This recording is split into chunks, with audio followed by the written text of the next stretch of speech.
En la escuela de un pequeño pueblo, un profesor enseñaba la historia de Rama. Casi todos los niños dormitaban. Esto no es raro cuando se recita el Ramayana. Hasta los adultos duermen una siesta en esos momentos, porque la historia ha sido contada y recontada tantas veces que ha perdido su significado. La novedad se ha desgastado. Hasta el profesor recita en forma mecánica, sin siquiera darle un vistazo al libro abierto frente a él. Cualquier observador ajeno a la situación podía afirmar que también estaba dormitando. Se sabía la historia de memoria y estaba relatando los episodios como un loro. No sabía lo que estaba diciendo, pues aquel que lo ha aprendido de memoria no conoce el significado de lo que dice. De pronto ocurrió algo. El inspector había entrado en la clase. Los alumnos se pusieron de pie y el profesor también se puso alerta. Continuó. El inspector dijo: me alegra saber que está enseñando el Ramayana. Les preguntaré algo acerca de Rama. Suponiendo que los niños recuerdan fácilmente todo lo referente a destrozos y palizas, formuló una sencilla pregunta. Díganme, niños, ¿quién rompió el arco de Shankara? Un niño levantó rápidamente su mano, se puso de pie y dijo: perdóneme, señor. Yo no lo rompí. Estuve ausente durante 15 días, y tampoco sé quién lo rompió. Quiero aclarar esto de inmediato, pues siempre que pasa algo en la escuela, yo soy el primero en ser acusado. Esto fue como un golpe inesperado para el inspector. Le lanzó una mirada al profesor, quien estaba a punto de alzar su bastón. El profesor dijo: con toda seguridad que este villano debe ser el culpable. Es el peor de todos, y le rugió al muchacho. Si no lo hiciste, ¿para qué te levantaste a decir que no lo habías hecho? Le aconsejó al inspector que no se dejara engañar por el chico. El inspector pensó que lo más sabio era no decir nada. Dio media vuelta y salió de la clase. Enfurecido, el inspector se fue derecho hacia la oficina del director, y le relató el incidente en detalle. Le preguntó al director qué hacer con respecto a esto. El director instó al inspector a no proseguir más allá con el asunto, pues en estos días resultaba incierto decirle algo a los estudiantes. No importaba quién lo hubiese roto, era preferible que el asunto terminara allí. Solo en los últimos 2 meses había habido paz en la escuela. Antes de eso, muchos muebles habían sido destrozados y quemados por los estudiantes. Era mejor guardar silencio. En estos días, decirle cualquier cosa a los estudiantes equivalía a invitar grandes problemas. En cualquier momento podía haber una huelga o dama, ayuno hasta la muerte. El inspector se quedó sorprendido. Estaba aturdido, atónito. Se acercó al presidente del comité de la escuela y le relató todo lo que había pasado. Que en una clase se estaba enseñando el Ramayana, que un niño afirmaba no haber roto el arco de Shankara, el profesor aseguraba que ese mismo niño debía ser el culpable, que el director sugería que se le echara tierra al asunto, quienquiera que fuese el culpable. Que es inapropiado buscar culpables, que hay un temor constante a que estalle una huelga, etc. El inspector le pidió su opinión al presidente. El presidente dijo que el director era sabio en su actitud. Dijo además que era mejor no preocuparse del culpable. Quienquiera que lo hubiese roto, el comité lo haría reparar. Era mejor repararlo que seguir ahondando en el caso. El inspector, que se hallaba asqueado con esta situación, me estaba relatando esta experiencia. Le dije que, en lo fundamental, no había nada nuevo en su historia. Es una debilidad humana común el vanagloriarse con aquello de lo cual probablemente no sabes nada. Nadie se acordaba de la rotura del arco de Shankara. ¿No hubiese sido mejor para ellos preguntar quién era este Shankara cuyo arco había sido roto? Pero nadie se halla dispuesto a reconocer su propia ignorancia. Ningún hombre es tan valiente. Esta ha sido la falla más grande en la historia de la humanidad. Esta debilidad ha resultado suicida. Aparentamos saberlo todo, y como consecuencia, embrollamos nuestra vida. Nuestras respuestas a todos los problemas son similares a las dadas por el niño, el profesor, el director y el presidente. Intentar responder sin comprender la pregunta hace del hombre un tonto. Equivale a engañarse a sí mismo. Además, también se halla presente esta actitud de indiferencia. ¿Va acaso a desencadenarse el infierno si no sabemos quién rompió el arco de Shankara? En contraste con los problemas de este absurdo cuento, existen enigmas más profundos en la vida, y de las soluciones apropiadas a ellos depende si la vida puede o no ser decente, si la vida puede o no ser armoniosa, cuál es la dirección correcta para progresar, etc. Creemos conocer las respuestas, aun cuando las consecuencias nos muestran cuán acertada es nuestra percepción de la vida. Las vidas de todos nosotros demuestran que no sabemos nada de la vida. De otro modo, no habría tanta desesperanza, tanto sufrimiento, tanta ansiedad. Afirmo lo mismo con respecto a nuestro conocimiento del sexo. Que no sabemos nada de él. Quizás no estés de acuerdo con esto. Argumentarás. Es posible que no sepamos nada del alma o de Dios. Pero, ¿cómo puedes decir que no sabemos nada respecto al sexo? Probablemente replicarás que tienes una esposa, que tienes hijos y qué. Aún así, me atrevo a decirte que no sabes nada sobre el sexo. Puede que hayas tenido experiencias sexuales, pero no sabes más sobre el sexo que lo que sabe un animal. Experimentar un proceso en forma mecánica no basta para conocerlo. Un hombre puede haber conducido un automóvil por 1000 millas, pero esto no implica que sepa algo acerca del motor, el ensamble o el funcionamiento del automóvil. Puede que ridiculice mi afirmación, diciendo que lo ha conducido a través de 1000 millas, y aún así me aventuro a opinar que no sabe nada acerca del automóvil. Sin embargo, repito que conducir un automóvil es diferente a conocer su mecanismo interno. Un hombre oprime un botón y enciende la luz. Lo oprime nuevamente y la luz desaparece. Ha hecho esto en innumerables ocasiones. Si afirma que lo sabe todo respecto a la electricidad, porque puede conectarla o desconectarla cuando lo desea, diremos que es un bobo. Hasta un niño puede prender y apagar la luz. No es necesario saber de electricidad para ello. Cualquiera puede contraer matrimonio. Cualquiera puede tener hijos. Esto no tiene nada que ver con la comprensión del sexo. Los animales también procrean, pero eso no significa que saben algo del sexo. La verdad del asunto es que el sexo no es estudiado en forma científica. No se ha desarrollado ninguna filosofía o ciencia sexual porque todo el mundo ha creído que sabe acerca del sexo. No se sintió necesidad alguna de tener escrituras respecto al sexo. Nadie necesitó la ciencia del sexo. Esto representa un grave vacío en el saber de la humanidad. El día en que desarrollemos totalmente la escritura, la ciencia o un sistema completo de pensamiento respecto al sexo, produciremos una nueva raza humana. Entonces no seguirán apareciendo seres humanos tan repugnantes e insípidos, débiles y lánguidos. Ya no se verán en esta tierra hombres enfermos, débiles, anticuados. No es necesario engendrar una generación como la presente, que ha nacido en el pecado y la culpa. Pero no estamos conscientes de esto. Estamos habituados a prender y a apagar la luz, y hemos concluido que sabemos suficiente respecto a la electricidad. Aún al final de su vida, el hombre no llega a saber lo que es el sexo. Solo sabe el prender y apagar, y nada más. Nunca profundizamos en el asunto, jamás reflexionamos respecto a las prácticas que están implicadas, nunca intentamos llegar al fondo del asunto y meditar acerca de ello, pues estamos inmersos en la ilusión de que sabemos todo a su respecto. Cuando todo el mundo lo sabe todo, ¿para qué reflexionar acerca del asunto? Y con ello deseo decirles que no existe misterio más profundo, secreto más profundo o tema más profundo que el sexo, en la vida y en el mundo. Solo recientemente hemos logrado concebir al átomo, y el mundo ha experimentado un tremendo cambio. Pero cuando logremos conocer plenamente el átomo del sexo, la humanidad iniciará una nueva era de sabiduría. Es difícil predecir la enormidad, las grandes alturas que podremos alcanzar cuando desentrañemos el proceso y la técnica del nacimiento de la vida. Sin embargo, podemos afirmar algo con seguridad. La energía y la conducta sexual es el tema más misterioso, profundo, preciado y maldecido, acerca del cual estamos en total obscuridad. Nunca prestamos atención a este importante fenómeno. Un hombre atraviesa la rutina del coito durante toda su vida, pero no sabe lo que esto es. Cuando el primer día hablé acerca de la negación, la falta de orgullo, la ausencia de pensamientos, muchos amigos no se sintieron convencidos. Un amigo me dijo que, nunca pensé acerca de esto, pero es así como ha ocurrido.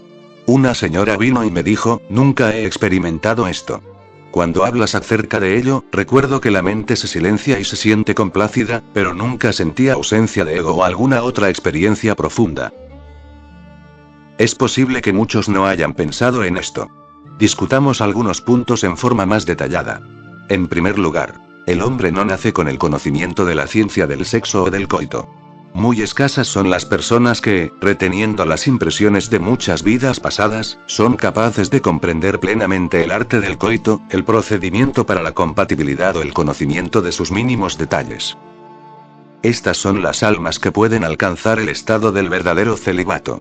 Para una persona que conoce la total autenticidad y todas las implicaciones del coito, el sexo se vuelve inútil.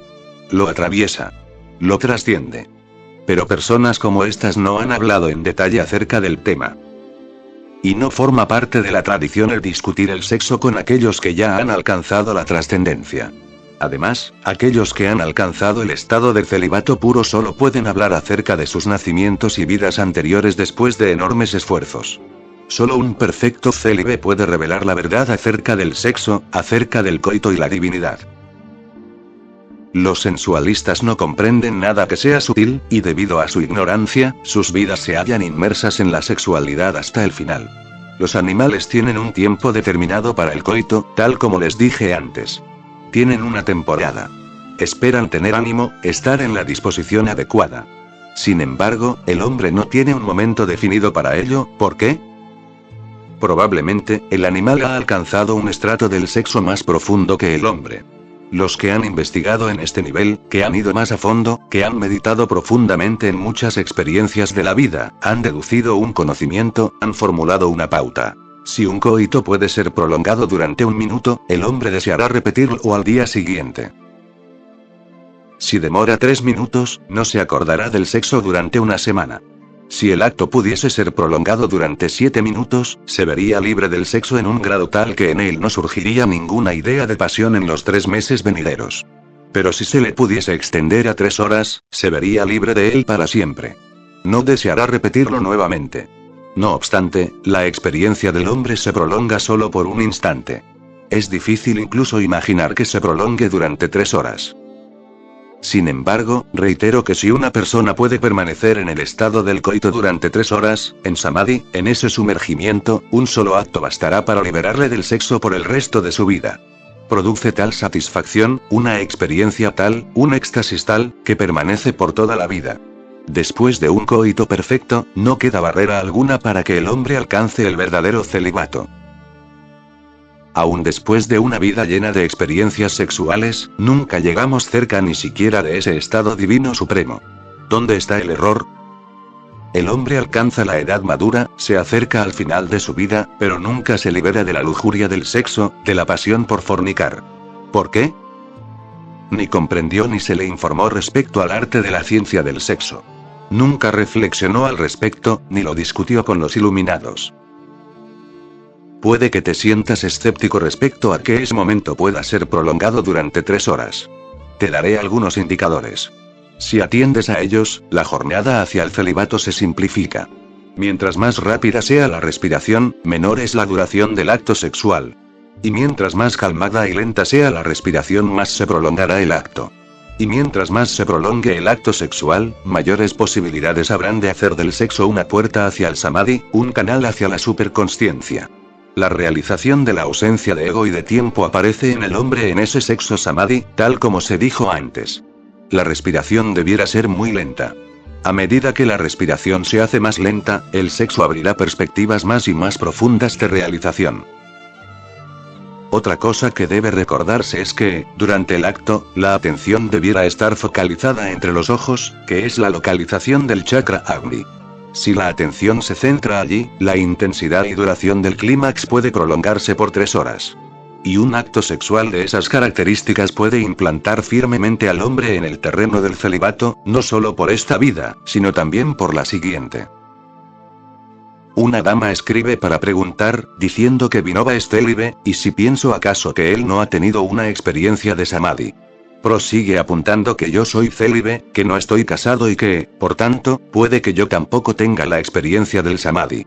Si esta dama está presente aquí, deseo decirle que ni yo, ni Vinoba ni nadie puede comprender el estado y la significación del celibato sin la experiencia real. Esa experiencia puede haber ocurrido en esta vida o en una anterior. Aquel que alcanza el celibato en esta vida, lo logra debido a un coito profundamente comprometido en una vida anterior, no de otra forma. Esa es la única explicación. Si un hombre ha tenido una experiencia sexual profunda en una vida anterior, nacerá libre del sexo en esta vida. El sexo no le perturbará, ni siquiera en su imaginación. Al contrario, le sorprendería la conducta de las demás personas en este aspecto. Se asombraría de ver que las personas andan locas tras el sexo. Tendrá que esforzarse por distinguir a un hombre de una mujer. Si una persona imagina que puede ser célibe desde la infancia sin ninguna experiencia previa, no será otra cosa que un neurótico. Aquellos que siempre alaban al celibato determinan la desintegración del hombre. Nada mejor puede surgir de esto. El celibato no puede ser impuesto. Solo evoluciona como un clímax de la experiencia interna. El brahmacharya, el celibato, es el resultado de una experiencia serena y profunda, y esa experiencia es la del sexo. Si uno ha tenido una experiencia total al menos una vez, se verá liberado del sexo por la interminable jornada de sus vidas.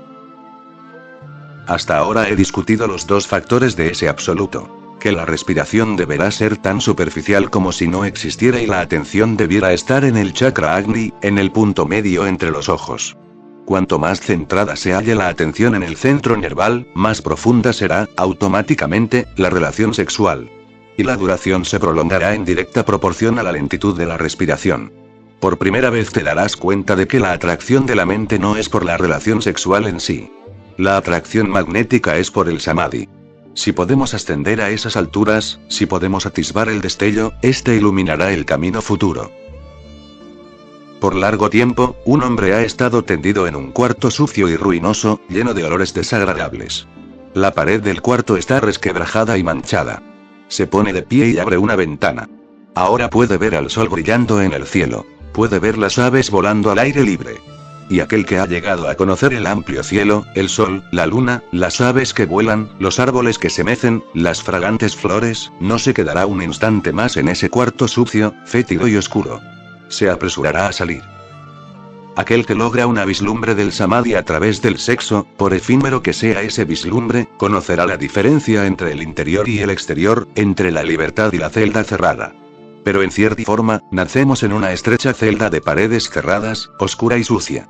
Y resulta esencial darse cuenta de la existencia del mundo exterior, pues es este el que en último término nos dará la inspiración necesaria para volar afuera. Una persona que no abre la ventana y se queda inmóvil en un rincón con los ojos cerrados, afirmando que no mirará esta sucia casa, no podrá modificar en nada la situación. Se quedará en la sucia casa para siempre. Uno que se cree célibe se halla en la celda del sexo en el mismo grado que cualquier hombre común. La única diferencia que existe entre él y tú es que él se ha propuesto cerrar los ojos y tú los tienes abiertos. Lo que tú haces en el ámbito físico, él lo hace en el ámbito mental. Aún más. Los actos físicos son naturales, pero la imaginación torcida es una perversión. Así que les insto a no oponerse al sexo, sino a comprenderlo con simpatía. Otórguenle al sexo una condición sagrada. Hemos discutido dos principios. La tercera instancia importante es la actitud con la que nos involucramos en el sexo. En el momento del coito, nos acercamos a Dios. Dios se halla allí en el acto de la creación, le da origen a una nueva vida, y por tanto la actitud mental debiera ser la de un hombre que acude al templo o a la iglesia. En el clímax es cuando estamos más cerca del sublime supremo. Nos transformamos en un instrumento. Una nueva vida surge, entra en la existencia. En el coito es cuando más cerca estamos del Creador y su sombra nos convierte también en creadores. Si nos acercamos al sexo con una mente pura y un sentimiento de reverencia, podremos fácilmente tener una visión de él. Pero desgraciadamente, enfrentamos el sexo en forma indiferente, con una actitud de condena, con una sensación de persecución, y pasamos por alto la existencia del Creador. Uno debiera enfrentar el sexo con la misma reverencia con que uno acude al templo. La esposa debiera ser considerada como parte de la divinidad y al esposo debiera vérsele como a Dios. Uno no debiera involucrarse en el sexo si se siente con angustia, rencoroso, celoso, indignado, preocupado o en una atmósfera poluta. Sin embargo, lo que generalmente se hace es lo opuesto. Cuanto más lleno uno está de ira, aflicción, sufrimiento, desesperanza, más busca el sexo. Un hombre alegre no busca el sexo. Un hombre triste se involucra en el sexo porque lo considera una puerta de escape adecuada frente a la infelicidad. Pero recuerda que si te acercas a él con amargura, irritación, condena, languidez o tristeza en tu mente, nunca lograrás esa satisfacción, esa realización que toda tu alma anhela. Les insto a que se aproximen al sexo solo cuando se sientan alegres, llenos de amor y, por último, pero no por eso menos importante, cuando se sientan en actitud de oración. Solo debieras pensar en tener relaciones cuando sabes que tu corazón se halla lleno de alegría, paz y gratitud. Un hombre tal puede alcanzar la sublimación del sexo. La realización total del sexo, por lo menos en una ocasión, es suficiente para liberarte del sexo para siempre, de modo que rompas la barrera y penetres en la periferia del samadhi. Un niño que emerge del útero de su madre se halla afligido, tal como un árbol cuando es arrancado de raíz. Todo su ser anhela unirse a la tierra. Permaneciendo unido a la tierra obtenía vida, energía, nutrición. Si es desraizado, clama por regresar, pues ahora ha sido separado de la línea vital. Un niño es separado de su mundo cuando sale del útero de su madre. Ahora, las ansias de su alma y de su vida son volver a unirse con el alma materna, la fuente benigna.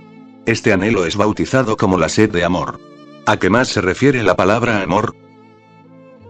Toda persona desea dejarse llevar en el dar y recibir del amor, reunirse con la corriente de la vida y obtiene la experiencia más profunda de esa unidad al consumar el acto sexual, en la cópula, en la unión sexual de un hombre y una mujer.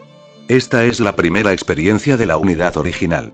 Por lo tanto, la unión de un hombre y una mujer tiene un significado muy profundo.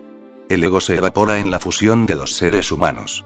Una persona que realmente comprende la esencia de esta unidad, este anhelo de amor y unidad, también puede comprender el significado de otro tipo de unidad. Un yogi también unifica, un asceta también unifica, un santo también unifica, una persona meditando está también en unión, una persona copulando también se halla en unión. Una persona se identifica con otra persona, se funde y se convierte en una. En el samadhi, una persona se une con el universo entero y se vuelve uno con él. En el sexo, hay una fusión de dos personas, mientras que en el samadhi una persona pierde su identidad y se vuelve una con el universo. Pero un encuentro de dos personas es temporal, mientras que la unión de una persona con el universo es infinita. Cualquier pareja de seres humanos es finita, y por tanto, su unión no puede ser infinita, no puede ser duradera. Y aquí se halla la dificultad. Esta es la limitación del matrimonio, del amor. No podemos unirnos para siempre con quien deseamos unirnos. Nos unimos por un momento en el éxtasis, pero nuevamente debemos separarnos.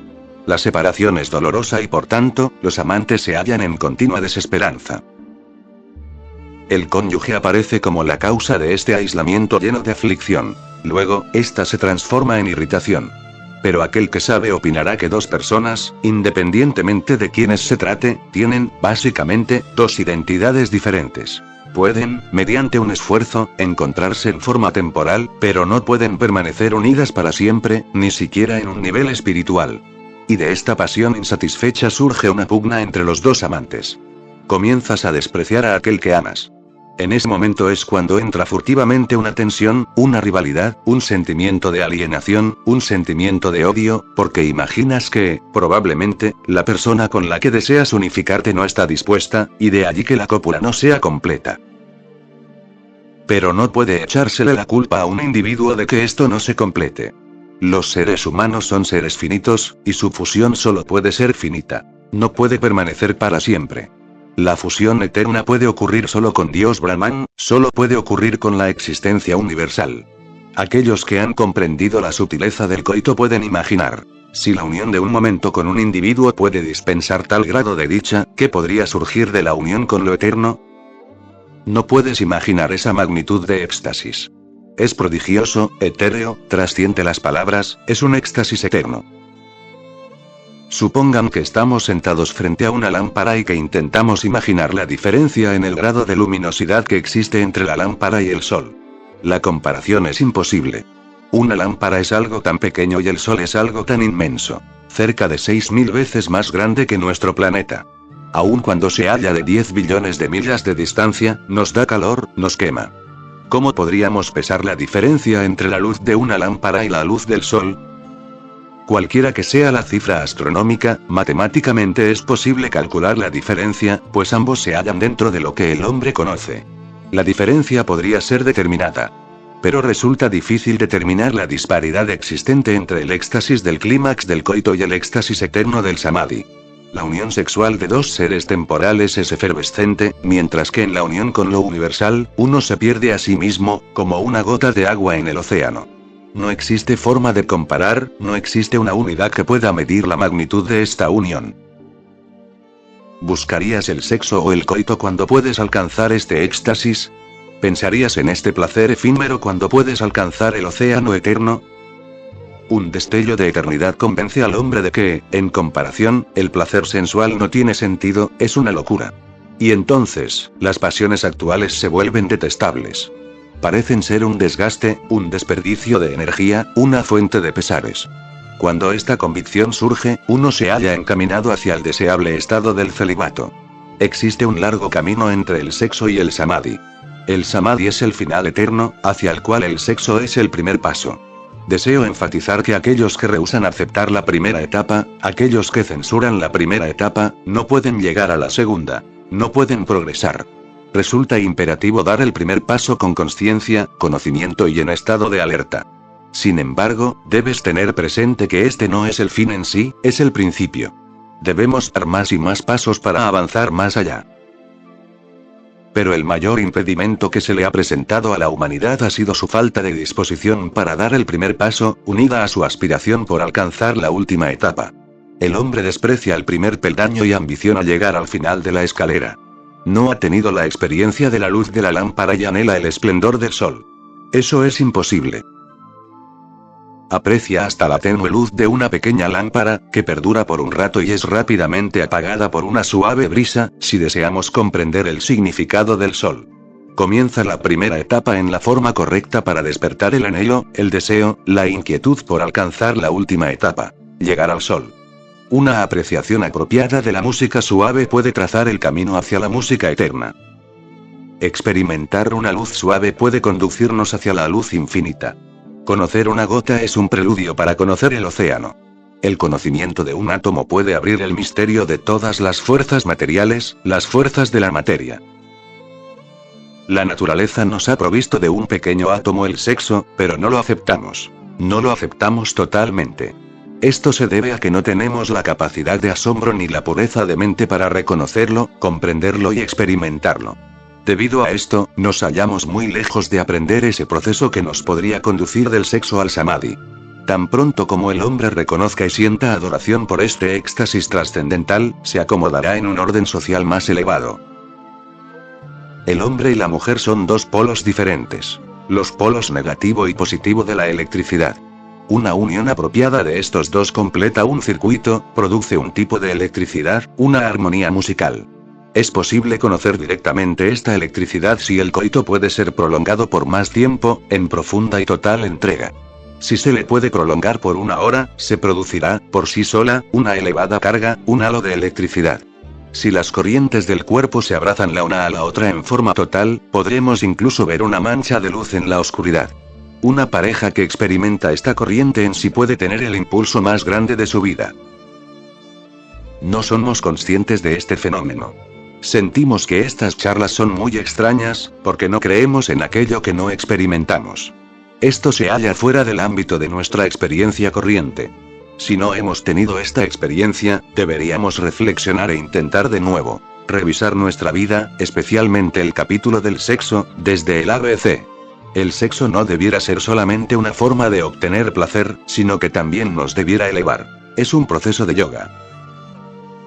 Creo que el nacimiento de Cristo, Mahavira o Buda no fue accidental. Fue el fruto de la plena unión de dos personas. Cuanto más profunda la unión, mejor la descendencia. Cuanto más superficial la unión, peor la descendencia. Hoy en día, el calibre de la humanidad va de mal en peor. La gente culpa de esto al deterioro de las pautas morales. Algunos lo atribuyen a los efectos del Kali Yuga, una era predestinada de caos. Estas suposiciones son falsas e inútiles. Esta degradación solo se debe a la enorme estupidez que es la actitud hacia el sexo, tanto en la teoría como en la práctica.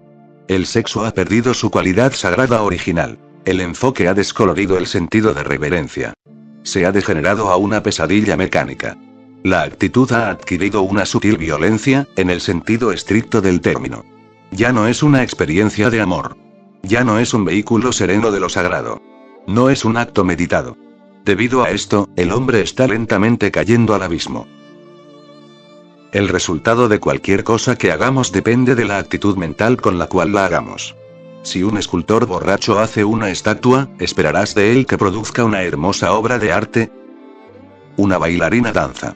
¿Esperas de ella una actuación descollante si se halla perturbada, llena de ira o apesadumbrada? En forma similar, nuestra forma de acercarnos al sexo ha sido indecorosa. Es lo que recibe menos atención en nuestra vida.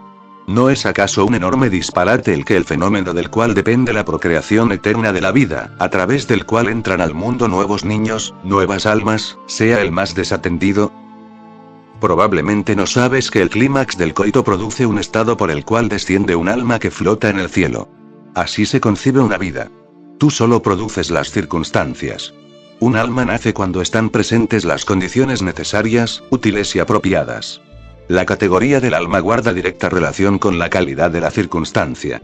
El niño será determinado desde su nacimiento, dependiendo de cómo es nutrido. Si con ira, persecución, ansiedad, etc. el nivel de la progenie podría ser mejorado. Para concebir un alma más elevada, las condiciones circunstanciales también podrían ser de mayor calidad. Solo entonces podrían nacer almas superiores, para elevar el nivel de la humanidad. Por eso digo que, cuando el hombre se halle familiarizado con la ciencia y el arte del sexo, cuando le sea posible enseñarlo en forma total tanto a los niños como a los mayores, no será posible producir las circunstancias que darán origen a lo que Aurobindo y Nietzsche han llamado superhombre. Una descendencia de esa naturaleza puede ser procreada. Podemos crear un mundo de esas características. Hasta entonces no podrá haber progreso, no podrá haber paz en el mundo. No podrán evitarse las guerras, el odio no podrá ser remediado, la inmoralidad no podrá ser erradicada, el mal no podrá ser eliminado, la corrupción no podrá ser destruida, la ofensiva oscuridad no podrá ser extirpada. Aplicando todos los conocimientos y tecnologías modernas, los políticos, sociólogos y líderes religiosos podrán intentar lo que deseen, pero las guerras no dejarán de estallar, la tensión no se aflojará, la violencia y la envidia no se aquietarán. Los apóstoles, mesías y líderes humanos han predicado, durante los últimos 10.000 años, no ir a la guerra, no utilizar la violencia, no darle cabida a la ira, etc. Pero nadie escucha. Al contrario, crucificamos al hombre que nos enseñó los evangelios del amor, que nos predicó no ser violentos, que nos mostró un camino espiritual. Gandhi nos enseñó a practicar la no violencia, a refinar el alma, a armonizarnos, y le recompensamos a balazos. Es así como le expresamos nuestra gratitud por sus nobles servicios. Eso también confirma que todos los apóstoles de la humanidad, pasados y presentes, han fracasado. Han fallado. Ninguno de los valores ideales de la vida mencionados y promovidos por ellos ha dado frutos. Ninguno de ellos pudo ofrecer una panacea práctica. Todos los ideales altisonantes han fracasado. Los más grandes, los más dorados, se han quedado cortos. Vinieron, predicaron y se fueron. Pero el hombre aún se halla tentando en la oscuridad y sumergiéndose en el infierno en esta tierra. ¿Acaso esto no demuestra que existe algún error fundamental en las enseñanzas y prédicas?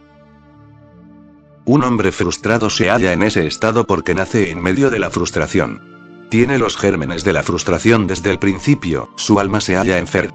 La enfermedad, el cáncer del sufrimiento y la tristeza se hallan en la profundidad de su alma. Todo su ser se forma en el instante en que es concebido. Y es así que los Budas van a fracasar, los Mahaviras van a fracasar, los Cristos van a fracasar. Los Krishnas fracasarán, han fracasado.